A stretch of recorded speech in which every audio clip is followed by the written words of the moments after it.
Donc je laisse la parole à Antoine et à Monsieur Lévy.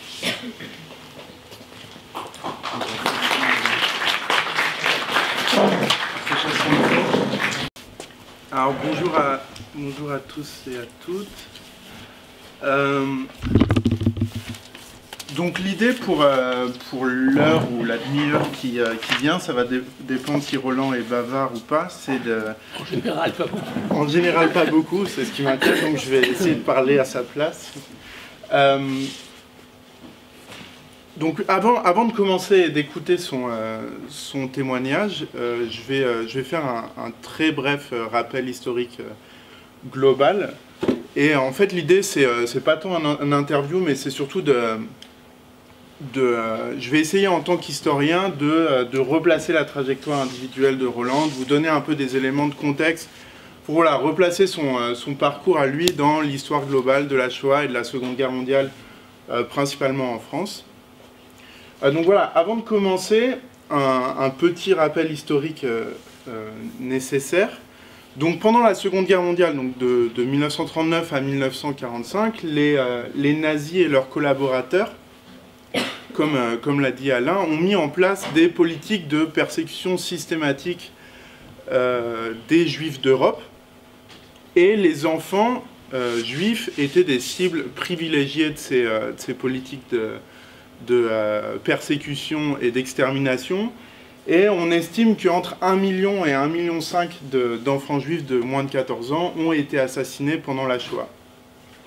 En France, les chiffres sont beaucoup moins vertigineux, puisque environ 85% des enfants juifs de France ont survécu à la guerre, donc entre 60 000 et 70 000 selon les chiffres, ont survécu en France pendant la guerre grâce notamment à des activités de sauvetage.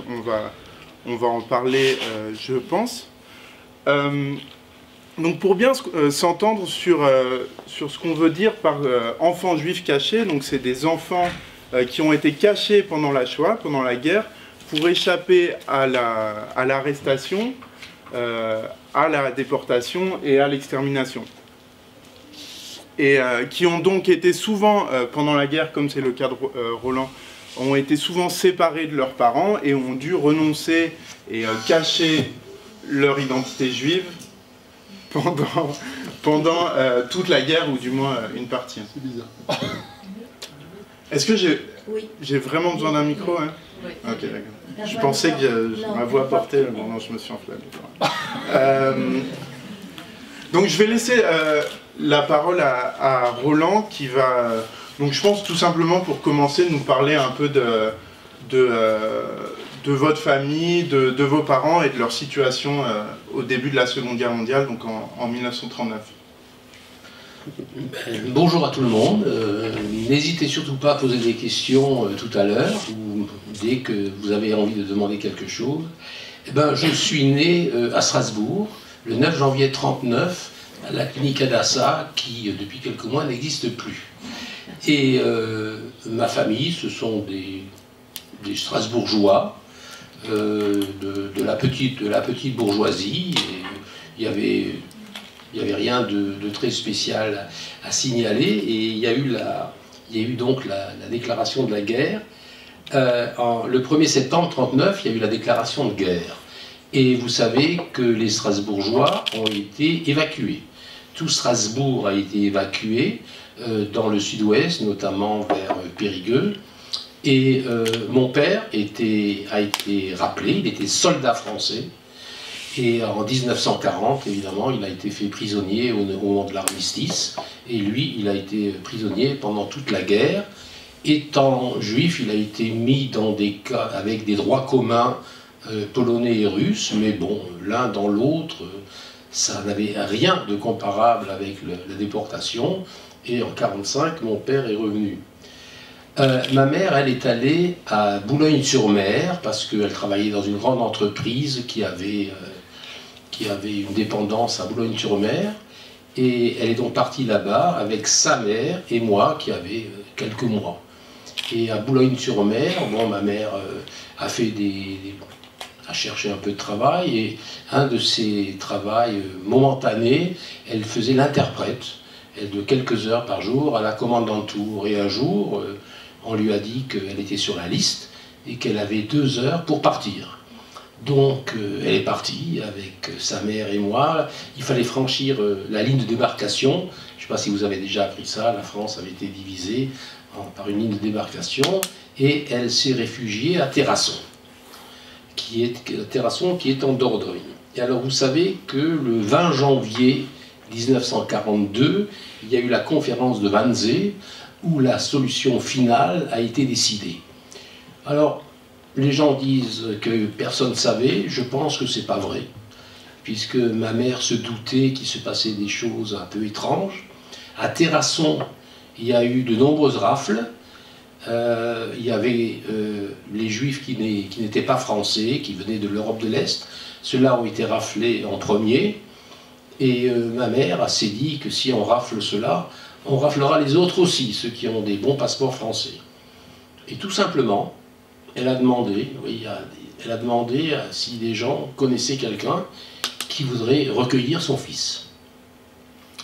Et on lui a dit oui, qu'on connaissait quelqu'un. Et puis en janvier 1942, on m'a emmené dans un petit village qui s'appelle Pomport, dans les coteaux du Mont Bazillac. Je ne sais pas si parmi vous il y a déjà des alcooliques. Le Mont Bazillac est un vin liquoreux, excellent. Et j'ai été élevé dans les côtés du Mont Bazillac, dans cette famille, où ça a été très très bien. Ce qui est absolument extraordinaire, il y a 2 choses quand même à noter, c'est que dans ce village, tout le monde savait que j'étais juif, sauf moi. Je suis arrivé, j'avais l'âge de 2 ans, je ne savais rien. Et les gens m'ont tous raconté qu'on se doutait bien que ça pouvait être qu'un petit juif. Qu'est-ce que c'est ce gosse qui vient, un petit blondinet? Ça pouvait être que ça. Et les choses se sont très très bien passées.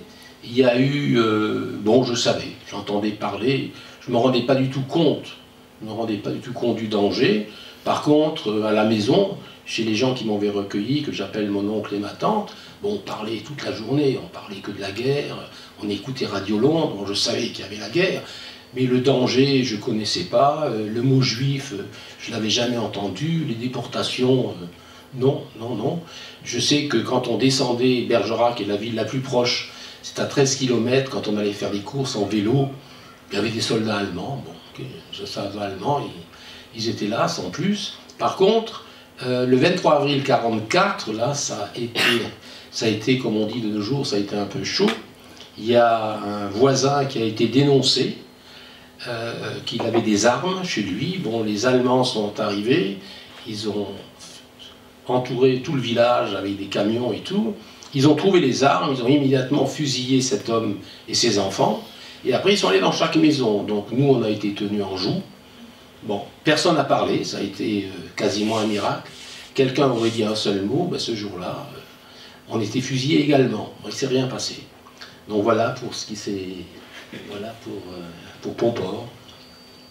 Je vais juste vous interrompre 2 secondes pour donner quelques éléments de contexte. Parce que Roland, comme à son habitude, va très vite. Donc, vous l'avez sûrement vu sur la carte, mais donc septembre 1940, l'Allemagne, enfin 1er septembre 1940, l'Allemagne envahit la Pologne. 2 jours après, la Grande-Bretagne et la France déclarent la guerre à l'Allemagne. Et donc c'est officiellement en Europe, du moins, le début de la Seconde Guerre mondiale. En mai 1940, l'armée allemande envahit la France par la Belgique. Et quelques semaines plus tard, la France est battue et l'armistice est signé en juin 1940. Et comme l'a dit Roland, à ce moment-là, en fait, la France va être globalement divisée en 2 zones. La zone que vous voyez là en rose, on va dire. La zone d'occupation nord qui va donc être sous contrôle allemand, et la zone dite libre qui va être sous administration du gouvernement de Vichy, donc il y a un gouvernement de Français, mais un gouvernement qui collabore pleinement avec l'Allemagne nazie. Octobre 40, premier statut des Juifs. 3. Donc le gouvernement de Vichy très rapidement va mettre en place avec le gouvernement d'occupation allemand des politiques antisémites. Les populations juives françaises et étrangères vont être assez rapidement exclues de la vie publique. Donc, comme le disait Roland, le statut des Juifs en octobre 40, où les populations juives sont exclues de la fonction publique, de l'armée, de l'enseignement, du journalisme. Les premières rafles dès avril 1941, en tout cas dans la zone nord. En juin 1942, mesure très symbolique dont vous avez sûrement entendu parler, c'est le port obligatoire de l'étoile jaune pour les populations juives en zone occupée. Donc ce qu'il faut bien comprendre, et aussi dans le parcours de Roland, c'est que donc, quand sa mère est arrivée à Terrasson, donc c'était toujours en zone libre. Et ensuite, à partir de novembre 1942, l'armée allemande va envahir cette zone aussi. Donc toute la France est sous occupation allemande. À la suite du débarquement des Anglo-Américains en Afrique du Nord. Voilà, à partir du débarquement...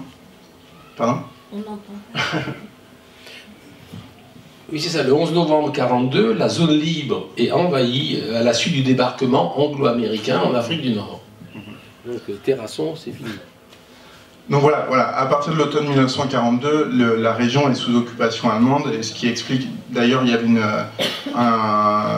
une commandanture à Bergerac, non ? Juste à côté. Il y en avait partout. Ouais, donc c'est pour ça que ce que disait Roland un peu après, notamment au printemps et été 1944, il y a beaucoup d'exactions de l'armée allemande.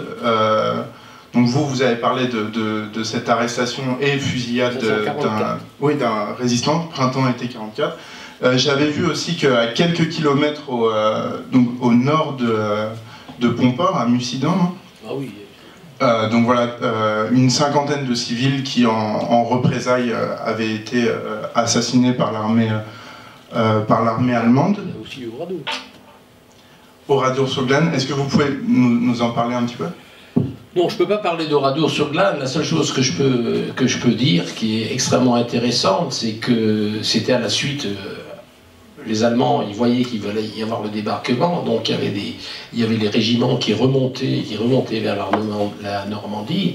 Et il y a justement le régiment d'Asreich qui a remonté, c'est eux qui sont allés à Oradour, bon, parce qu'il y avait beaucoup d'exactions de la part des résistants et tout ça. Et ce qui est extraordinaire, donc je ne sais pas si vous avez été au courant d'Oradour, ils ont renfermé les gens dans une église, ils ont mis le feu, etc. Et Oradour se situe à peu près à 150 km de Pomport, de l'endroit où j'ai été élevé. Eh bien à l'époque, il n'y avait pas de téléphone, il n'y avait pas de smartphone, il n'y avait pas Facebook, il n'y avait rien. Ben, une heure après, on le savait. De village en village, ça s'est répandu, ils brûlent tout, etc. C'était extraordinaire, on l'a su, et il n'y avait aucun moyen actuel. Pour parler un peu autant de votre vie d'enfant caché, mais aussi de la vie de votre mère, je pensais que c'est intéressant de rappeler cette idée de changement d'identité, que la plupart des personnes juives en France ont dû mentir, ont dû cacher leur identité juive, et ça passait souvent par un changement de nom. Donc votre mère a modifié un peu son nom, elle s'appelait Lévy, elle est devenue Léry, donc, et je pense aussi intéressant de le souligner, Claude, le mari de Carole, lui, était devenu Claude Lévis. Donc vous voyez sur le PowerPoint une enveloppe que Carole avait gardée. Je crois qu'une des choses qu'il faut que vous reteniez peut-être, c'est que dans la vie, dans le monde, il y a des gens épouvantables. Mais il y a aussi beaucoup de gens qui sont absolument merveilleux. Dans le cas de ma mère, qui a passé toute la guerre à Terrasson avec sa mère, elle s'appelait Leury. Eh bien, mon père, qui était prisonnier de guerre, en écrivait à ma mère, par l'intermédiaire de la Croix-Rouge internationale. Pendant toute la guerre, mon père a écrit à Madame Lévy. Et elle s'appelait Leury. Donc, ni le facteur, ni la poste, ni la mairie, personne n'a jamais rien dit. C'est quand même un enchevêtrement de gens extraordinaires. Question. Et toi, tu t'appelais comment? Delbos. D'ailleurs, je ne l'ai pas dit, mais on voit, bon, la qualité de la photo n'est pas très bonne, mais vous reconnaissez bien sûr Roland, ici en blanc, avec son tonton adoptif, Monsieur Delbos. Ben, regardez, je suis toujours aussi beau. Hein. Oui. Encore plus. Encore plus. Ouais. Ensuite, juin 1944, bon, vous en avez peut-être entendu parler, le débarquement des Alliés en Normandie. Quelques semaines plus tard, Paris est libéré. Quelques jours avant la libération de Paris, Bergerac, donc, qui était la préfecture, la principale ville à proximité de Pomport, est également libérée. Roland, est-ce que vous pouvez nous parler un peu de vos souvenirs de la libération? Oui. Alors, à la libération, j'avais une grand-mère qui habitait à Terrasson et qui était mourante. Et on m'a raconté, je ne me souviens pas très bien, que ma grand-mère a dit à ma mère: si c'est vrai que la guerre est finie, je voudrais revoir Roland. Donc ma tante m'a amené en vélo là-bas, je suis allé, bon, j'ai pas vraiment de souvenir de cette grand-mère qui est morte d'un cancer. Je pense qu'à l'heure actuelle, elle aurait été largement sauvée. Et puis il y a eu un enchevêtrement, donc ma mère m'a emmené à Paris. Alors j'ai connu Paris à la Libération parce que j'avais une tante, la sœur de ma mère, qui entre-temps avait eu l'occasion d'épouser un gradé américain. Donc comme tout gosse, donc à 6 ans, on m'a promené dans les jeeps de l'armée américaine, dans les cinémas, partout. Voilà. C'était un peu étonnant. C'était un peu étonnant. Et puis de là, de Paris, ma mère est allée à Lyon. Et pourquoi Lyon? Parce qu'à Lyon, elle avait une tante, un oncle qui avait passé la guerre à Lyon. Et ça a été un événement assez important. Parce que c'est la première fois que j'ai été en réalité confronté au judaïsme. Je connaissais rien. Je savais pas. Bon, moi j'allais à l'église comme tout le monde, enfant de chœur, catéchisme et tout. Et on m'a emmené chez des gens qui avaient des coutumes, disons, un peu différentes. Ils parlaient parfaitement le français, mais je ne comprenais pas très bien ce qui se passait, les bénédictions qu'il fallait faire. Bon, ça a été un premier contact, ça a été déjà, disons, un choc. Et ensuite, un jour, c'était 6 cours Lafayette, je me souviens très bien. On sonne, et puis je vois quelqu'un qui monte les escaliers 4 à 4, et j'ai crié: il y a le charbonnier qui arrive. En fait, ma mère s'est jetée dans les bras du charbonnier, c'était mon père qui rentrait de captivité. Donc j'ai fait connaissance avec mon père, on m'a présenté mon père. Bon, c'est un peu étonnant. C'est un peu étonnant quand vous avez 6-7 ans, on vous dit voilà, c'est ton père. Bon. Et là-dessus, les événements se sont un peu précipités. Je suis resté quelques mois, j'étais au lycée Ampère à Lyon. J'ai découvert les premiers traits de l'antisémitisme quand on commence à s'appeler Lévi dans une cour d'école. C'était déjà quelque chose d'important. Et mes parents avaient tout perdu pendant la guerre. Et donc, la solution, on m'a renvoyé à Pomport. Donc je suis retourné à Pomport pendant 1 an et demi. Pendant ce temps-là, j'ai une sœur qui est née. Ensuite, j'ai un frère qui est né. Je suis encore retourné à Pomport. Donc jusqu'en 48-49, je suis allé à l'école là-bas. Et en 48, mes parents sont rentrés à Strasbourg. Et là, il y a eu le choc de l'Alsacien. Je ne sais pas si vous savez, mais jusqu'en 62, l'Alsacien était quand même très introduit à Strasbourg. Et c'était pas si facile. Ni de Scheffolsheim, je n'arrivais pas à prononcer. C'était pas possible.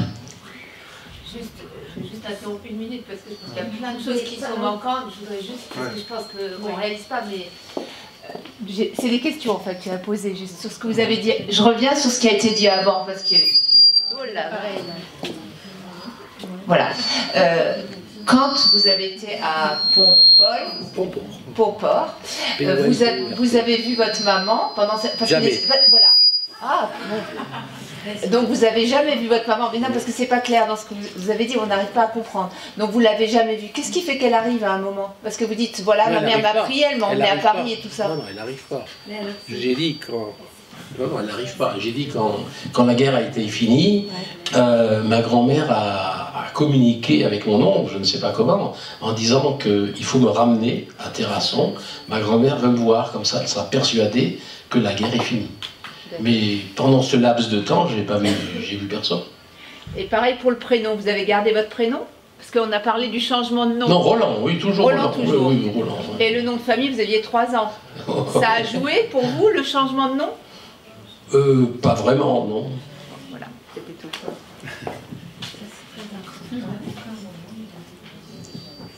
Bon, je pense qu'on en reparlera de toute façon dans la séance des questions. Finalement, elles vont avoir beaucoup plus de questions que tous les élèves, mais c'est pas grave. Roland répond à tout le monde. Donc pour revenir à ce que disait Roland sur la fin de la guerre, et qui, pour moi, en tant qu'historien, est très intéressant, il faut bien comprendre que l'armistice, la fin officielle des combats, n'a pas mis un terme aux difficultés de la guerre. Dans le cas de la famille de Roland, par exemple, les difficultés économiques étaient telles qu'ils étaient obligés en fait de renvoyer Roland avec la famille qu'il avait accueillie pendant la guerre à Pomport. Les infrastructures de transport, l'économie française était quand même complètement ravagée par la guerre. J'avais mis pour illustrer un peu des photos de Strasbourg, vous voyez la cathédrale et la place Kléber. Donc il faut bien comprendre qu'à la fin de la guerre, on a un pays qui a été ravagé par la guerre, et bien sûr pour les populations juives qui revenaient, c'était particulièrement compliqué parce que beaucoup d'entre elles avaient vu leurs biens spoliés, donc en fait volés et souvent donnés à des non-juifs. Vous, Roland, ça a été le cas de votre famille aussi, non? Oui, mais ils ont retrouvé. Oui, il y avait des listes. Il y avait des listes à la mairie, il y avait des listes, étant donné que les Allemands avaient fait ça de manière très, très stricte, il y avait des listes, et mes parents ont retrouvé quelques meubles, comme ça. Ils avaient des adresses. Bon, les gens étaient étonnés, c'était étonnant tout ça.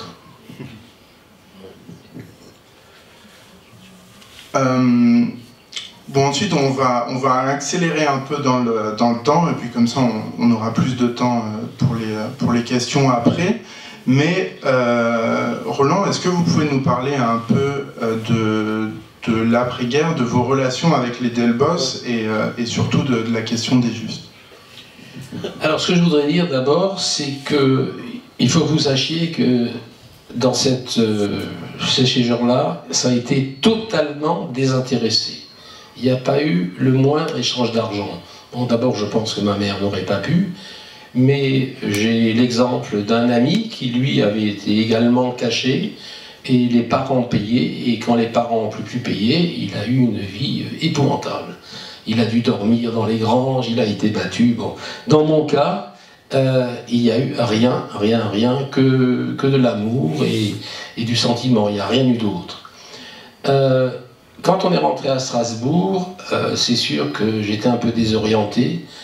Et alors j'ai eu un deal, j'ai fait un deal, ma mère a fait un deal avec moi, elle m'a dit si tu travailles bien à l'école, tu peux retourner l'été à Pomport. Donc j'ai bien travaillé à l'école, et je suis retourné tous mes étés, j'étais là-bas.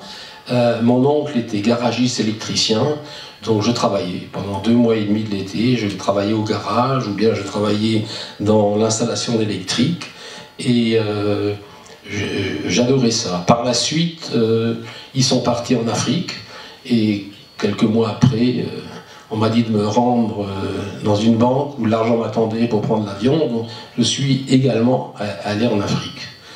Et bon, la vie a passé, et puis mon fils m'a dit que c'était pas normal, et qu'il fallait vraiment se battre pour qu'ils obtiennent la médaille des Justes. Et effectivement, cette médaille des Justes a été remise à la mairie de Pomport en 2005. Malheureusement, la tante est décédée en 62 et l'oncle est décédé en 73. Donc c'était à titre posthume, mais c'était vraiment un événement important. Et donc la médaille des Justes a été remise. Et maintenant, de toute façon, chaque année je retourne là-bas, ne serait-ce que sur la tombe. Et puis j'ai absolument besoin d'aller dans ce village chaque année, passer quelques jours. Et depuis que ma femme me connaît, qu'on aille au Danemark, aux États-Unis, on finit toujours par Pomport. Donc, là encore, pour contextualiser un peu, donc, le titre de Juste parmi les nations, c'est un titre qui a été créé en 1953 au même moment que le mémorial de Yad Vashem, donc, qui se trouve à Jérusalem. Et donc c'est un titre qui a été créé, voilà, qui honore les personnes non juives qui ont sauvé des populations juives pendant la guerre. La France est un des pays les plus représentés avec la Pologne. En grande partie parce que, comme je le disais, plus de 85% des enfants juifs de France ont survécu. À comparaison, par exemple en Pologne, on parle de 90% d'enfants juifs tués pendant la guerre. Donc parmi ces justes, il y a bien souvent des particuliers, des institutions religieuses, aussi des villages, comme en France le Chambon-sur-Lignon. Parmi ces particuliers, on peut avoir des fonctionnaires, des paysans qui...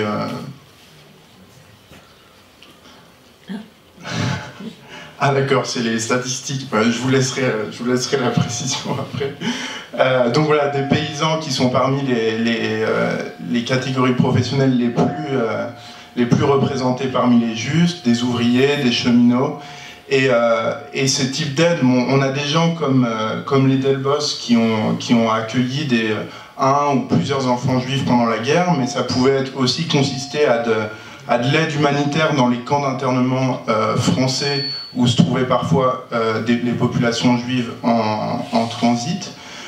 Également, beaucoup de gens, beaucoup de justes ont aidé des enfants à passer clandestinement en Suisse et en Espagne. La Suisse et l'Espagne qui ont été des pays neutres pendant la guerre.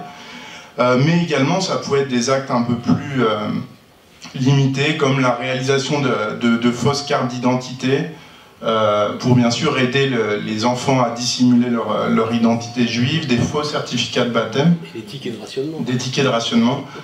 Vous, d'ailleurs, est-ce que vous aviez des faux documents? L'institutrice faisait ça. Hein. L'institutrice de Pomport avait fait des faux documents, et c'était très important pour avoir les tickets de rationnement, puisque le pain, la viande et tout ça, c'était extrêmement rationné.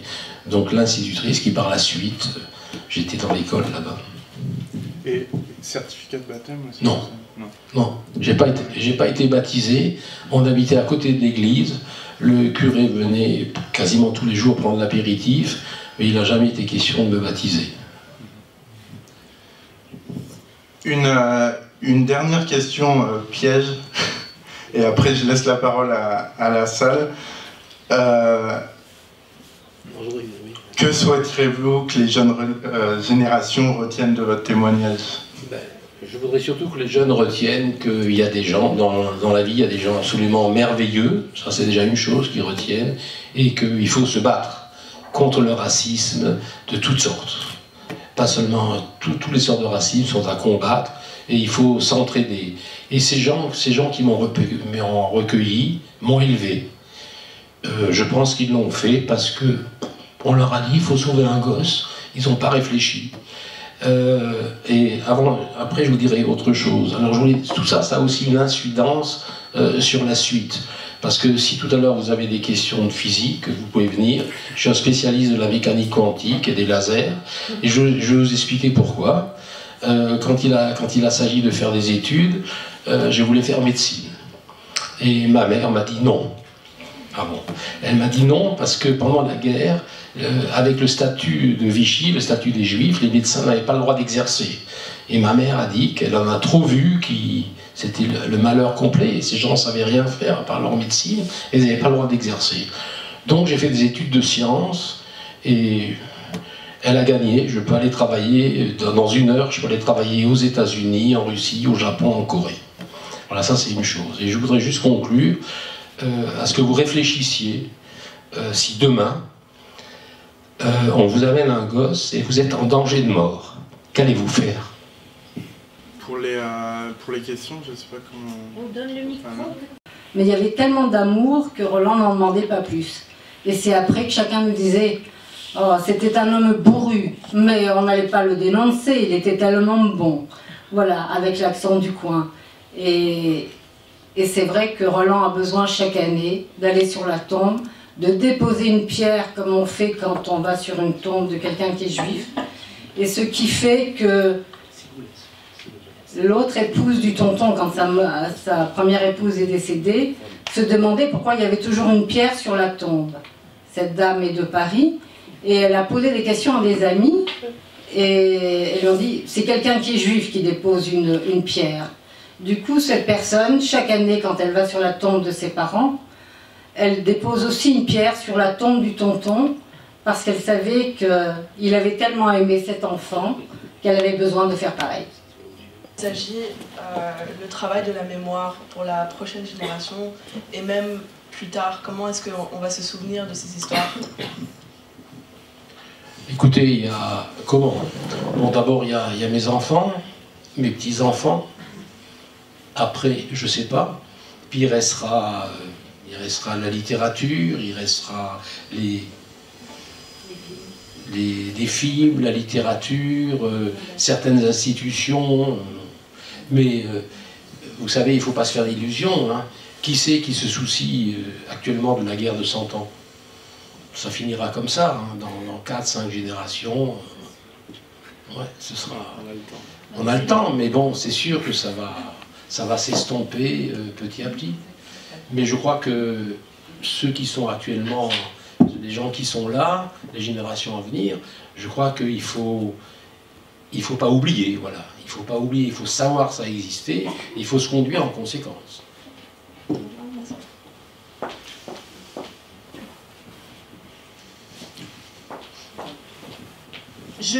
J'essaye de compléter la réponse. Roland a fait une comparaison avec la guerre de 100 ans. Je crois que les choses ne sont pas tout à fait comparables. Évidemment, tous les réseaux sociaux, tous les appareils dont vous disposez et qu'on essaye de limiter dans leur usage quotidien n'existaient pas autrefois. Ils ont des aspects négatifs, mais je pense que tout ce qui s'est dit depuis la Deuxième Guerre mondiale fait l'objet d'un nombre de documents dans des archives, dans des institutions, à travers la littérature, qui ne disparaîtront pas d'aussitôt et qui permettront certainement de servir d'exemple pour ce qu'on a appelé pendant un certain temps « jamais plus ».